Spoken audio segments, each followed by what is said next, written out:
your project.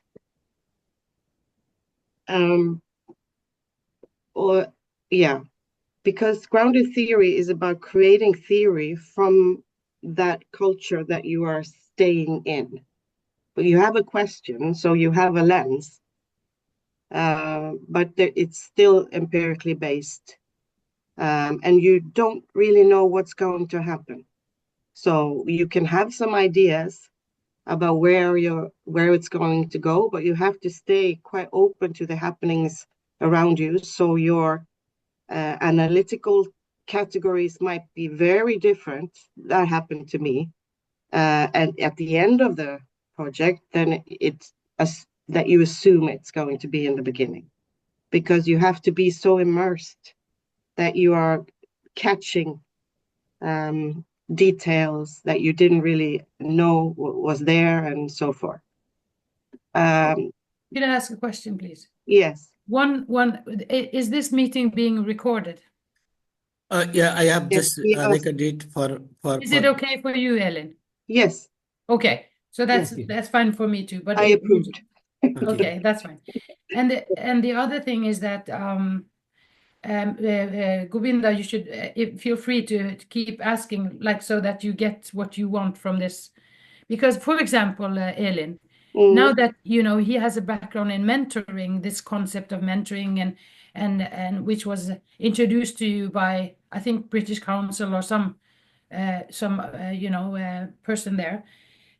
How would you go into this?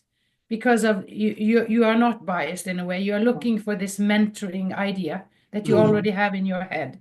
Yes. How would you deal with this concept of mentoring going into the field of, it's a very different, First, you have to be. I was an early childhood teacher going into the early childhood field. So before I did that and during, I had to kind of daily have a inner conversation with myself about how my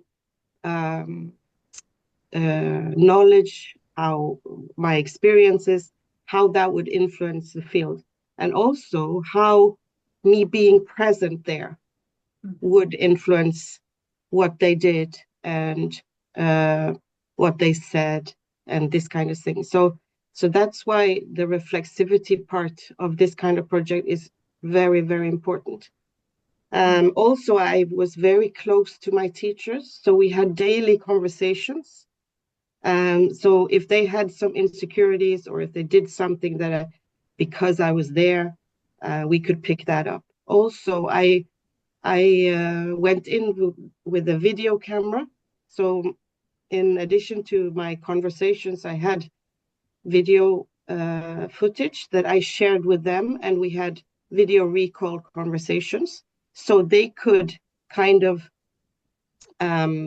give resistance to my thinking. Also, when I did my after my fieldwork, I realized that my biases was difficult to it would be difficult for the reader to know that this was credible research. So I introduced a focus group of peers that watched my videos, read some of my observations, and provided me with their understanding of what they saw. And what I realized then is that they provided me with perspectives that I didn't see because I was too close. And that kind of made my analysis more credible, I think. And to get that resistance, you have to.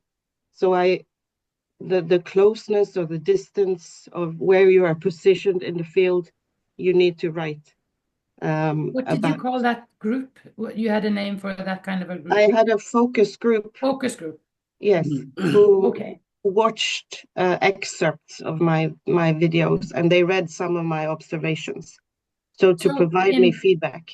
Excellent. So in Govinda's case, he has Laura Austi and Binod also is his supervisor.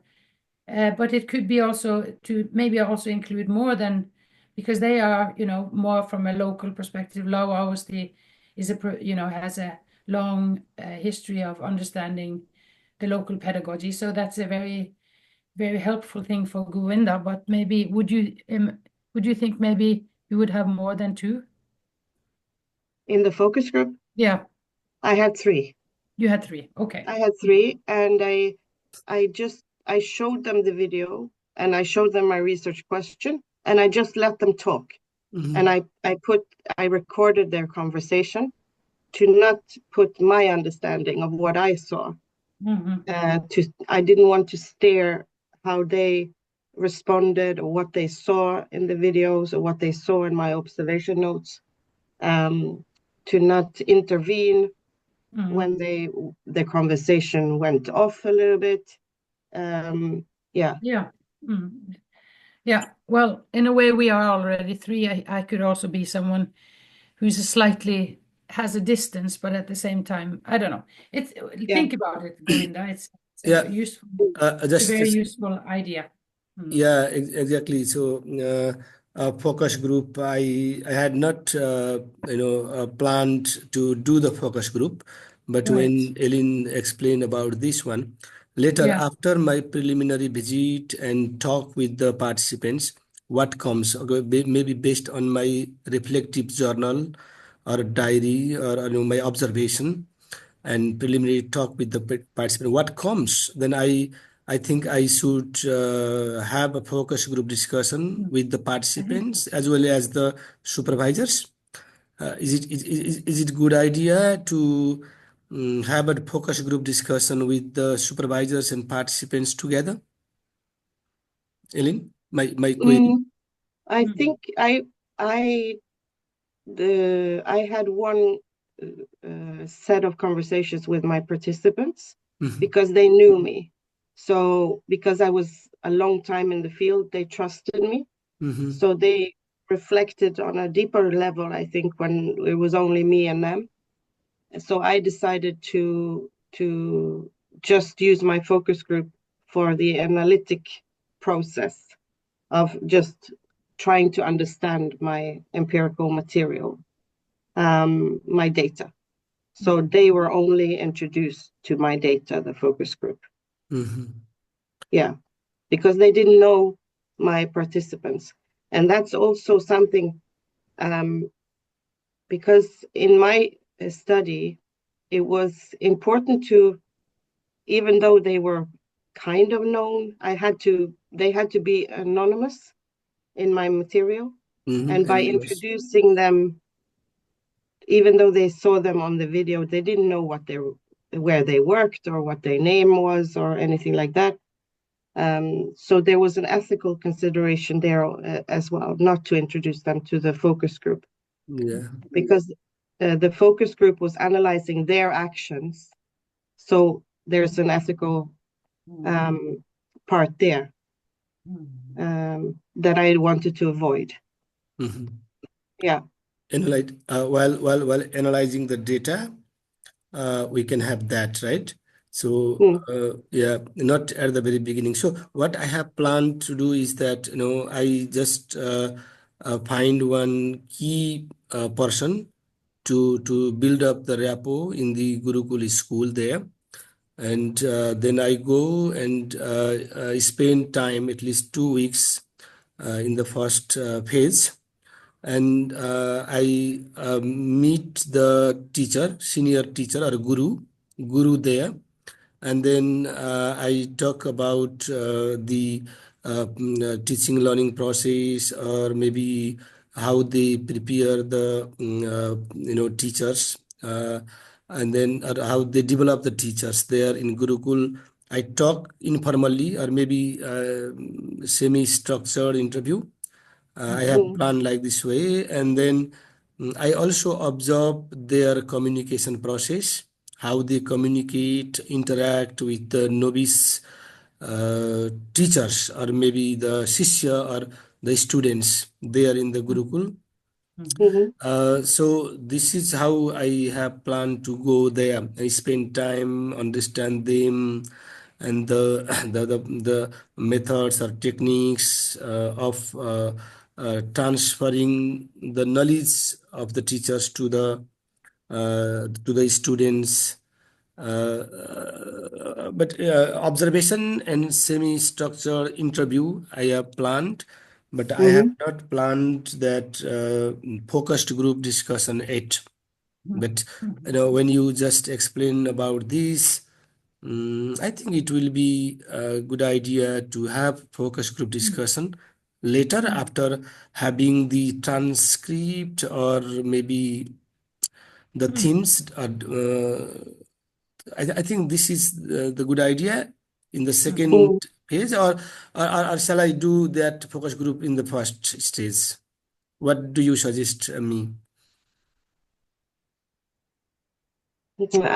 I introduced them in the second phase Mm-hmm. to not it's to avoid them influencing you before you go into the field and while you're into the field, because you need to be attempting to be unbiased. You're never going to be able to be unbiased. But if you have very many voices telling you what to look for or where to go and this kind of thing, then I think it's going to make it more difficult for you. I think you need to go in, just be open to what's going to happen without the expert so-called voices in your head. And then just think of them as a way to make your research more credible, as a kind of a validity step in a way. Yeah. Because that's the whole thing with grounded theory, and that's why it's been criticized is, but you're in the field, it's your voice, you're so close and blah blah blah. So that's why I had to just find a way to make people understand that this is not just my understanding of this data, it's other people also, as a combination. I think so. I agree with the criticism that grounded theory might have also, and also autobiographical narrative, whatever. Yes. Is that it becomes very self-centered. It's about you and your feelings and your experiences, and it becomes very self-centered and very biased in a sense, like, okay, so what does that mean really, what do you think all the time about something? So I think this idea of focus group is very important, but I agree, you have to make your own kind of connection and thoughts and reflections by yourself without too much influence, because you have to trust yourself as well. So there's the balance of trusting yourself and to be that researcher that you need to be at this level.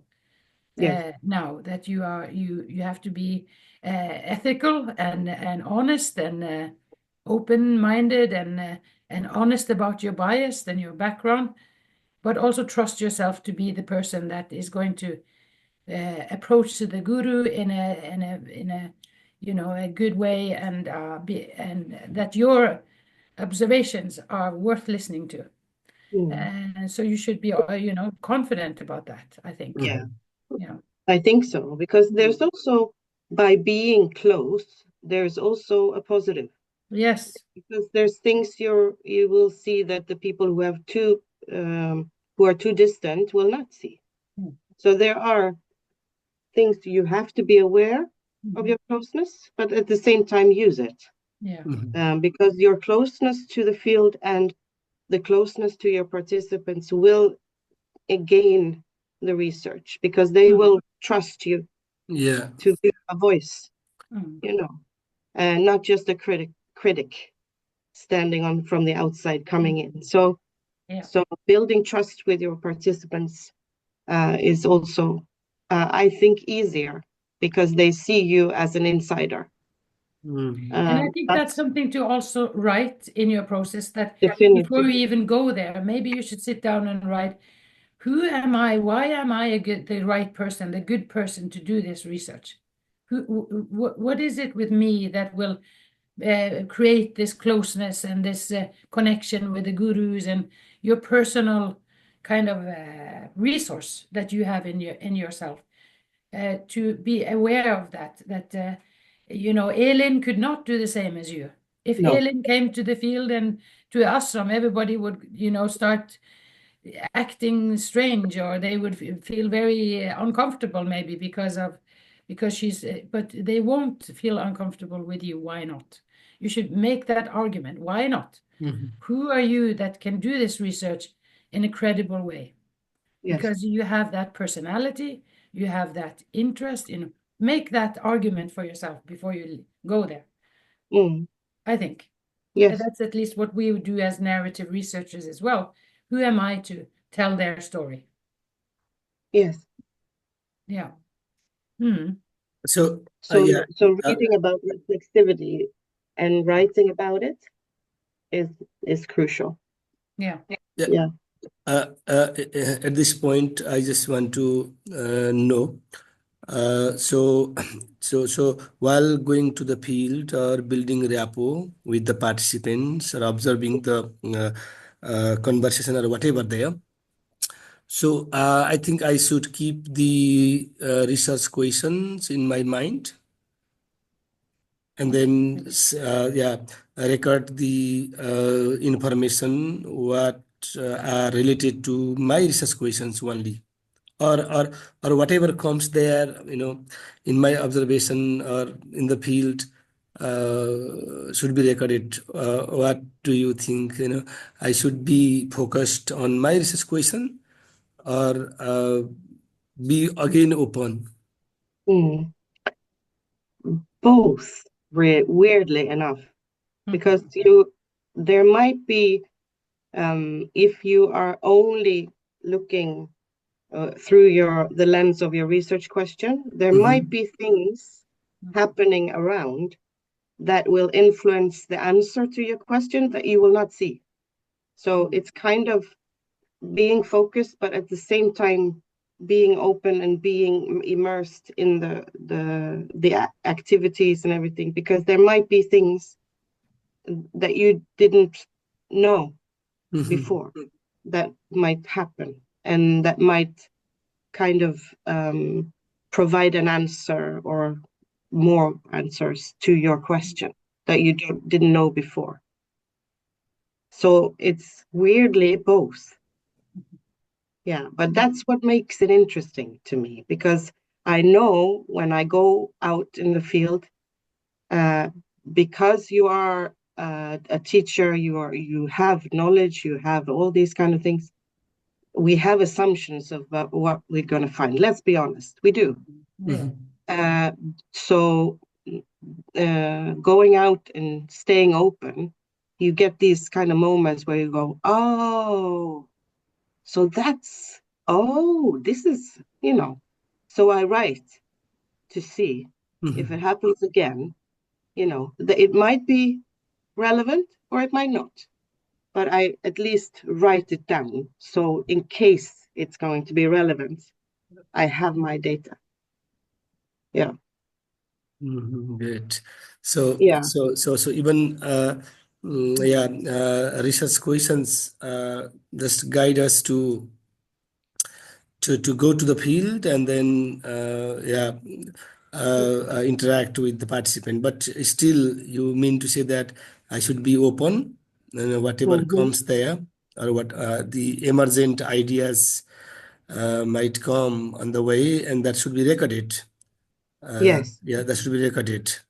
Mm-hmm. And when returning back from the field, should I care the important information besides the such questions, or out of the questions, or what should I do there? If I understand, well, you need to have your research book with you at all times. I had, within my field work for my PhD, I had 7 notebooks in the end, full. But I didn't use everything, because when you are trying to code your data, it's going to you have to minimize it again, to look at it and kind of clean it in a way, and then you can do the process of focusing it in on your question. Because when you have all your data, I had to go, is this relevant? Is this relevant? Is this relevant? And then I made some choices, of course. So I didn't use all of it. I had a lot of observation notes, and some were relevant and some were not. Okay. Yeah. But it's important that you don't write down everything, but stay open and observe, maybe in areas where you normally wouldn't observe related to your question, because there might happen, something might happen. Yeah, that you're not prepared for, unexpected happenings. Yeah, But so your notebook is very important to write. yeah, thank Because you. it might be that the guru who's teaching the other guru, or it might be just some small comments, or how he's treating this other guru or the young student. Like you might just observe that he kind of corrects him, or he takes him with him to something, or something that you just observe that obviously is that he's kind of taking him under his kind of wing or something. You don't know, but those kind of observations, is that what you're saying? Yes, like Yeah. happenings in the everyday life, because Yes. that will provide some perspective to your question in some ways. Yeah. Especially when you're looking at, because the role of a teacher or role of a mentor doesn't only happen in a set time frame. No. So that's why I always say, well, the minute or the second you walk in the door, you have to kind of activate your observation antennas, and then you walk through. Yeah. Yeah, but not fakely. You have to be there like the person you are, but just being a kind of a level up observant to what's happening around you, because you never know if that's going to impact the answer to your question. Yeah. So when you write this out, like, sorry, Govinda, like when you write these things, observation, you have your diary, but then you want this focus group to maybe also get some of the text that you have. So then you take your diary and kind of the essence of what you have observed, you make that into a text. Yes. And then you maybe give it to your supervisors or your focus group or whatever, and say, so this is what I have observed. Not all the details, but kind of like the narrative or like a story that you came into this environment and this is what you have been observing and this is the way they are interacting and this is what he told me in the interview. So you kind of make it into a kind of a narrative for the focus group or other people to read and maybe to have in your thesis. Yes. Okay. So every day, I wrote down or wrote, what to say in English? Wrote out. Yeah. Because when you're walking around with a notebook, there's a limited what you can write. Yeah. So I wrote keywords for myself to remember situations, or if they said something particular that I found interesting, I wrote that. And then I expanded the text to make it understandable for other people than myself. Yes. Yeah, but not all of it, but just the parts that I found interesting related to my question. That's why I feel you are kind of researching and analyzing at the same time. It's a parallel process. Yes. Yeah. Yeah. So after for example, it is called the data saturation. Data saturation means how I can move from one Gurukula ashram to another Gurukula ashram. So at what point maybe I can understand the things in one research area, I can spend time and I can understand or make a note. But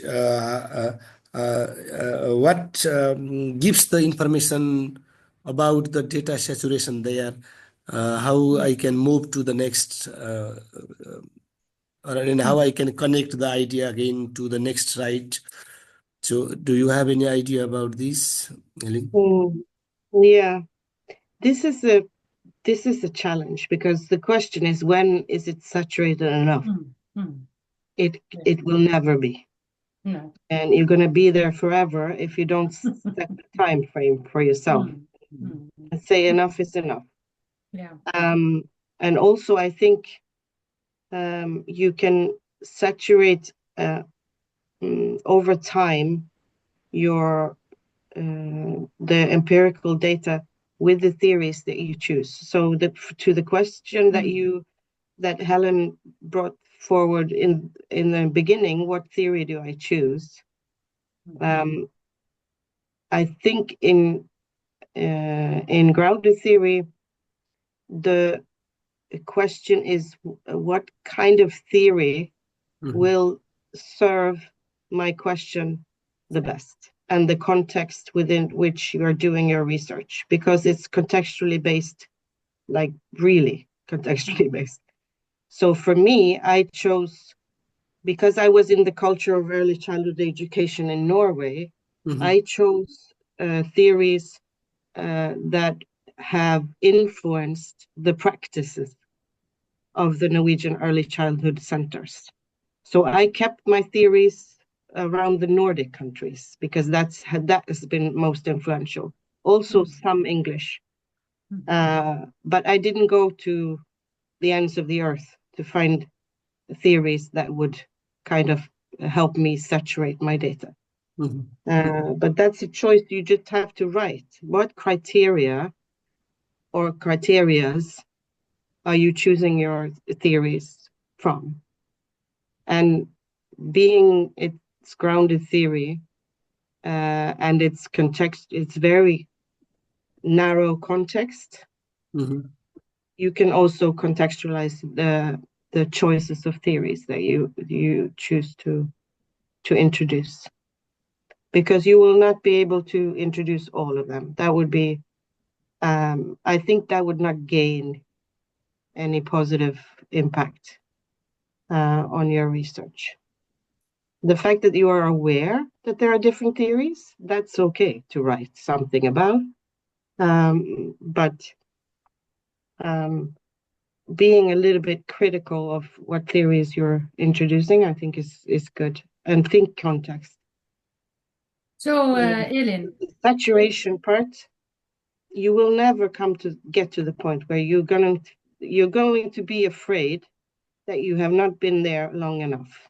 But you have to kind of become comfortable with that you may not saturate it enough, but you have done your work to try to. So in the end, I remember concluding from my PhD that right now, my results are valid for this space and time, but maybe not in the future, you know. Because especially the educational system changes so much, and the frameworks and the teachings and the paradigms and all of that. So if I would do my research again today, I think I would reach other answers, but still valid. Yes. That means the findings that we achieve from the grounded theory is so contextual, right? Contextual, which may not be relevant in the future or to other context. You mean that? Well, no, I think it may be relevant, but I think it's up to the reader to understand your research and put that understanding into their own context. So I still think my research is relevant for a lot of people who work in early childhood, but I need to have that kind of insecurity about it to know that there might be elements that I didn't see, or elements that I might see differently today, because I have grown as a person. I have grown as a teacher. I have more knowledge. I have more history. I have more experience. So I might see and analyze my data differently today. So I think that's ethically sensible for a qualitative researcher to be in that time, that frame of mind. And it's okay to have that insecurity. I think it's also with Helen. If she was going to bring back old data and analyze it, she would definitely see other things today than she did 10 years ago. Yeah, sure. But it doesn't mean, like Govinda is saying, that in the foundational aspect, you know, from on the basis, the basic things that you have, it is in a way, it's a way that you can base new ideas on as well. Yes. It's not valid. It's just that it opens up, like your thesis will give new knowledge. Yes, definitely. In Nepal, or a theoretical perspective in Nepal, that will open up an understanding about teacher training from a Gurukul perspective that will be interesting, and that will open up new perspectives and look at how does it integrate with international perspectives and other things. But I still think that it's all still valid, but it would just opens up for new perspectives that will it will be very interesting. Your project. I'm very confident about that. Yeah, I believe so too. So, but this is part of the grounded theory processes also. You reach a point where you can present a theory, and then people will work with your theory, think about your theory, address your theory. Yeah. And then you will expand your theory maybe at some point. Maybe or maybe not. But you're definitely going to reach a theory. Yeah. Yeah, Ellen, you just mentioned there that we can research and then analyze the data at the same time in grounded theory. And yeah, so while analyzing the data, do we follow any theories, or there also we should be open approaching the field? Yeah, open. I go to the field with open mind, without guided by any theories, even by research questions. And after coming back to the station, or maybe while analyzing the data, do I take any point of reference, or should I take, or how I can organize the data and analyze? Any suggestion? The interesting thing about grounded theory, it's kind of a methodology and analytic framework at the same time. So I think there's 4 stages in the original, I think, analytic stages in the first theory about grounded theory. I created my own kind of thinking around it. But the open analysis needs to be, that's stage 1 for you. So that's what you're doing when you're in the field, kind of the open coding. And for that, I just made a note to myself what I thought was interesting in my data, and I reread it, and I reread it, and I reread it, and then I color coded some key actions, key words, key phrases, and I made categories. But there needs to be, I in that presentation I sent you, there's what do you call it? There's a diagram. the 4 stages. Oh yeah. But it's very, very detailed. There's like 4 stages within each stage. So you have to, I made the decision not to go through all the specific stages because they were not necessary for me. So I made a choice I go through all 4 stages, but not all the under stages, if that makes any sense. Yeah. You know. But apropos saturation, I went through my data as many times as I felt I needed to. And because I had my focus group, they also helped me, especially in stage 2 of the process. Mm-hmm. Yeah. So could you just very quickly say the 4 stages? So the first one is to be open coding and what comes up of concepts and observations and actions. And then number 2 is just very quickly. I'm gonna find it. Oh, okay. But I don't want to waste your time right now because No. Govinda, you already have those. But... There's the initial coding is open.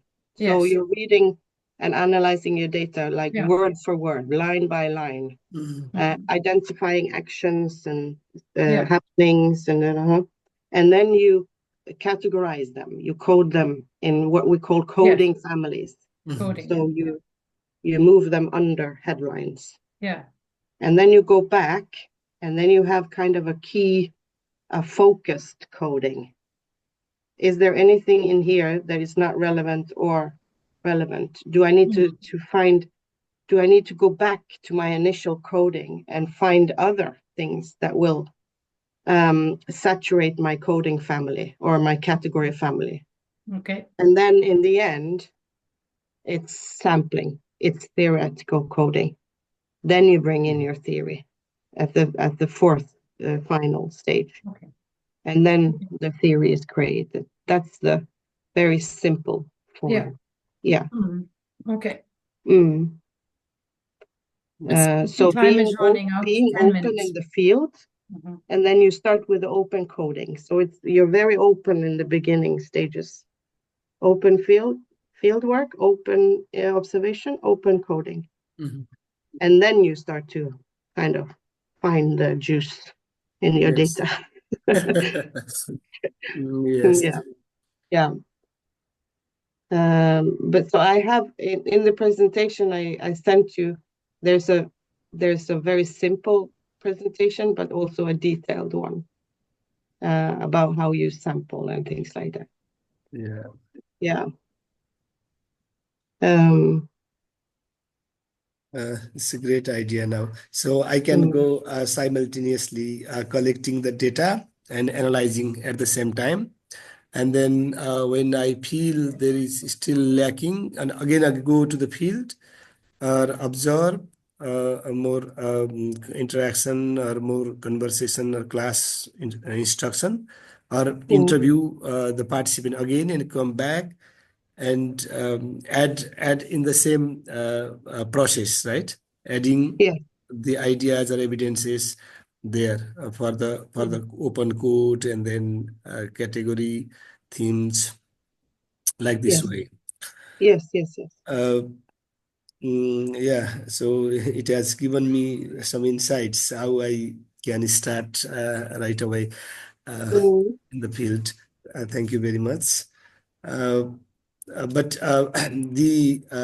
you were talking about theoretical sampling that comes at the end. I mean, after categorization, or let's say after open coding, it comes at the end, and I reach to the theoretical sampling, right?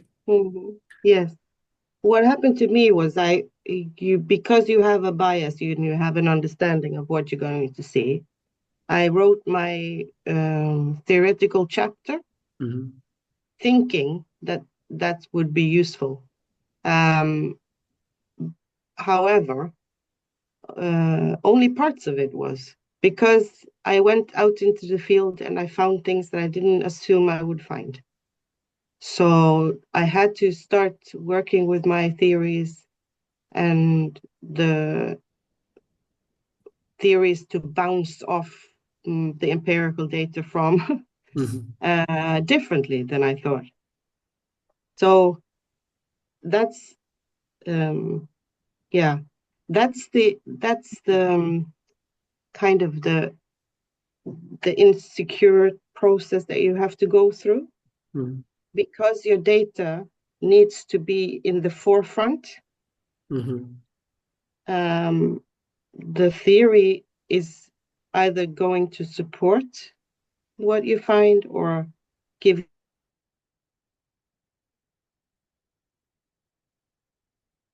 Okay.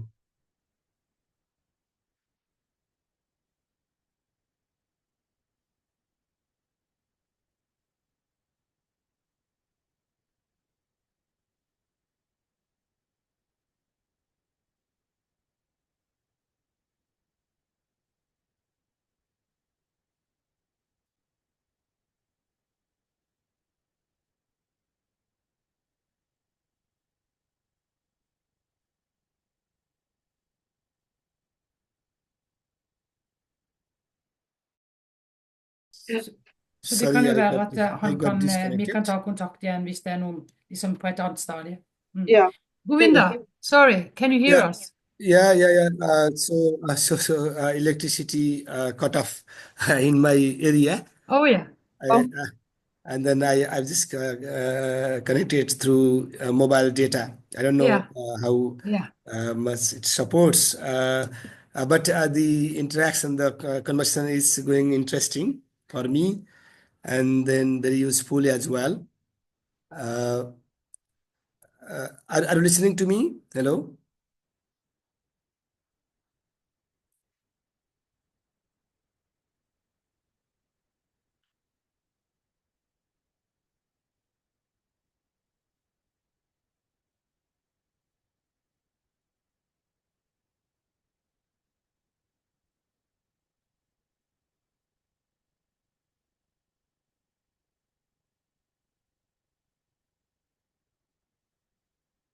Sorry for disturbance. I'm back now. I'm sorry. So it happens sometimes in Nepal. Huh? It keeps on going and coming. Anyway, where you? Hello, can you hear me?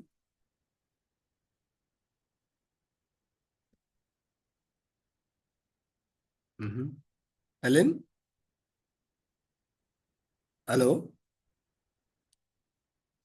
Det nytter min veileder sine måter å løse sin forskning på, så jeg synes det høres fint ut. Ja, det tror jeg. Ja. Tusen takk.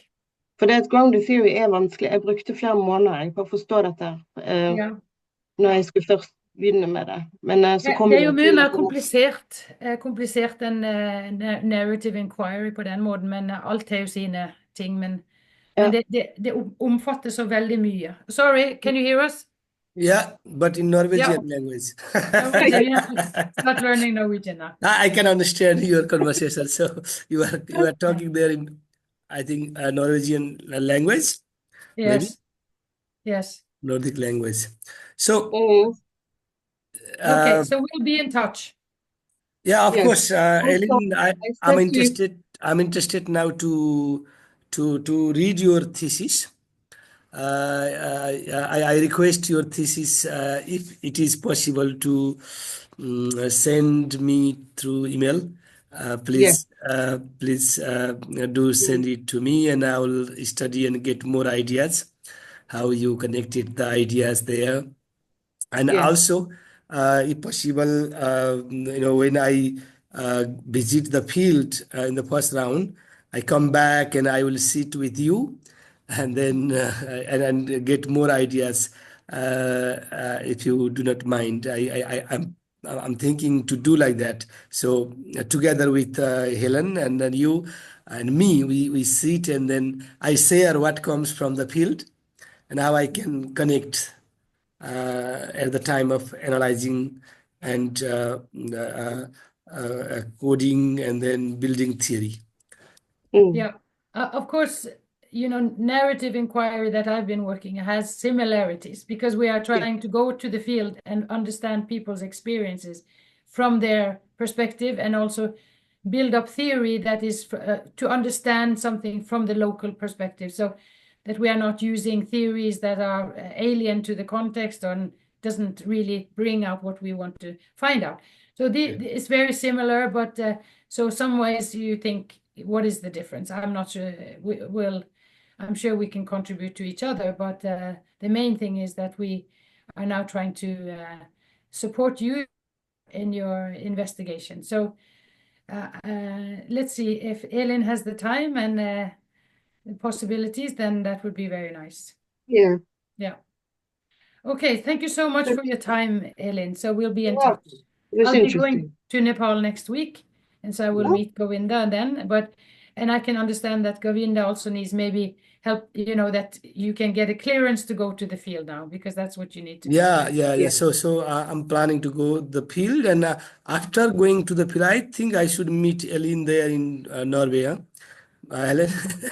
Yeah, you want to come to Norway? I think I should visit Norway once, and then Yes, of yeah, course.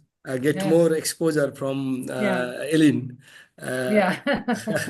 So Well, hopefully your thesis will be so interesting and so new theory that is not from a Western, we call it Western, but that contributes something that is not so.